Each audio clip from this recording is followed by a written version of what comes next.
Hello, fellow collectors. Jambo Comics. Got a few things to show you guys today to share with you. Just a few books and magazines we picked up at the local shop. Just thought they were kind of cool and thought I'd share them with you just so we could get you guys something to look at. So, start off with the dollar books. We got a Red Sonja number 12 Dynamite. Just like the cover. It was $1. And from that same little pile of books, I found a number 13. Had a lovely Frank Cho cover on it. It was a wraparound cover. Pretty cool Red Sonja cover there, like that. And did some digging through their magazine boxes and found some low-grade Conan Savage Sword on the cheap. This one, as you can see, was really low grade. Is number 19. But these had such awesome stories in them. They were always good to read. And tell you the truth, I don't know how many of those I still have, and thought I'd try to get those again, at least to read. Find nice reader copies because I always enjoyed them. People of the Black Circle was the story in this one. Pretty cool art. Kind of looks like a Frazetta kind of thing. You notice we got our Frazetta statue there of the barbarian Conan up, kind of like that. This one had a really cool cover on it. Mr. Norm, I believe, is his name, and it was a Red Sonja and Conan. Thought that was pretty cool. Yeah, sorry, none of these are in near mint condition, but like I said, I just got them to read because I always enjoyed them. This is a number 60. This Norm cover also. The Ivory Goddess. So hag's pulling her hair out there. Pretty cool, like a werewolf creature on the front there fighting with Conan. Like that. And these all had beautiful painted covers. Another Norm cover there. And just, dude was a good artist, man. It was good painted covers he did on these. I always enjoyed the covers, but they had a lot of them had some beautiful John Buscema artwork with Ernie Chan inking on the inside there, and those were always, the artwork inside was really great too. And yeah, I love John Buscema. He did Conan better than probably anybody, I think. And that includes Barry Smith. I like Barry Smith, but I think John just did it a little bit better. Number 29. It's had Red Sonja in it also. This one's kind of wore, a little dirty and stuff, but I'll enjoy reading it. Pretty cool cover. I mean, look at those snakes or hydras, whatever those are. Let's see, this is a later one. This is 188. And it had a couple of like caveman giants on it.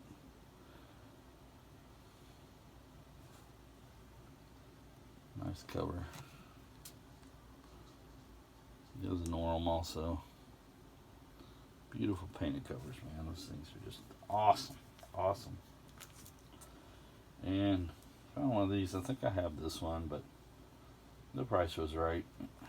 It was a couple bucks, I think. This is number 10 of the Planet of the Apes from the original movies back in the early 70s. I think this was taken from Beneath the Planet of the Apes, the second movie. And yeah, pretty cool. Nice painted cover also. And got some of my favorite magazine comics. And just love this cover. I believe I have this one too, but I think this one might be a little bit better shape. This is Vampirella 106 from the Warren series. And yeah, Warren, the Vampirellas, so much better. I mean, they were just awesome. Back in some of the earlier issues, Jose Gonzalez did the art, and man, the dude could freaking draw. He did some fantastic artwork in the Vampirella series there. This one was in pretty nice shape, and I liked it. Good stuff. I think I'll upgrade mine. I think mine's a little bit rougher than that one. And I got this one, number 91. I don't think I had this one. It was in pretty decent shape also. Another Warren magazine, Vampirella. 1980. Number 91. It's $1.75. I think I gave like $5 for it. So yeah, I'll take it. Good stories, great stuff in those magazines. They usually had a couple of Vampirella stories and like a backup story. Got this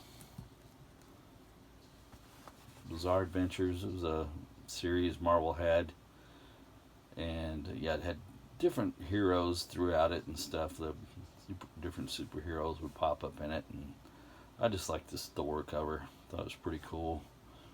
Mjolnir getting struck by the lightning there. Him in the old Viking longboat there. Pretty cool. Let's see. Number 32, I believe, is what this says. Maybe? Yeah. And got a couple of these, man. They were just... they're really beat, but the stories and the stuff in these are just so awesome. Usually the covers are super crazy. This one's not too terrible. Terror Tales, I think I got it for a couple bucks, and just the creatures on the front here was kind of wild looking, pretty crazy. And they had a lot of, I think some of them was reprints from like the 50s and stuff of horror comics and things, and they had a lot of, you know, stuff of that nature inside of them. They were pretty cool. They're a good read. I've got a couple of these and I enjoy them, so I thought I'd grab these up. This one was pretty gruesome. I think that last one was from 71. This one's from 1970. Tales from the Tomb. And just a crazy cover. Somebody wrote on it, which, yeah, I can't appreciate the stitches there. I mean, the girl's already having problems. She's got a stake drove through her heart there. I don't know if she's a vampire or what. You got a werewolf about to finish her off there with the stake through the heart. But it looks like Frankenstein's coming to the rescue there. He's going to KO the werewolf there. Crazy covers on these things, man. The insides of them, like I said, had a lot of crazy horror stuff from like the 50s, and some of it may have been new, but I think a lot of it was reprints, and it was just really bizarre and cool, and the covers were super weird, kind of gory. So I always like those, and I'll pick them up if I can find them and stuff. And a lot of times they want a good price for them, but yeah, when they're in that shape, you can get them pretty cheap. And we got one more. It's a golden age for the collection. I didn't have this one, man, and I'm just whittling away at the old jumbo comics. This is number 129, and I think this is a I'm not sure who did this cover. It's probably, if I had to guess, a Jack Kamen and Matt Baker collaboration there. I know they were both in-house artists for Fiction House with Iger Studios. I think they were on staff at Iger Studios, and they did a lot of the cover work together and stuff back in this time period. This is from 1949, November, and it is let's see, 129 I said, and yeah, it's okay condition. I mean, it's got issues. The top staples pulled loose, and it has a crease that goes through the length of the book here, but it's not terrible. You crease it, and I think there's a little, yeah, there's a little chip out right there. But the bottom staple is good. The interior pages were nice, and yeah, glad to add that to the collection. Another jumbo marked off the jumbo list. So getting closer to finishing that up. And yeah, those early ones are going to be a real trick, but yeah, we'll figure something out on them. But just glad to have that and add it to the collection, and closer and closer. So yeah, good deal. Appreciate you guys stopping by, checking everything out. It was kind of short video today. Sorry about that. Haven't got to get out and get much last few weeks here, but yeah, starting to do a little bit better. I had a kind of accident at work, and it's kind of put me up for a little bit, but yeah, getting better and be able to get out and do some more hunting and get some good books and stuff. So I appreciate you guys coming by. Thanks for looking at the stuff. Leave me a comment. Always enjoy that. Always enjoy talking to everybody in the community. It's a great community. You guys out there are fantastic. And as the lovely Selma Hayek says, subscribe. Thank you guys. I really appreciate your time.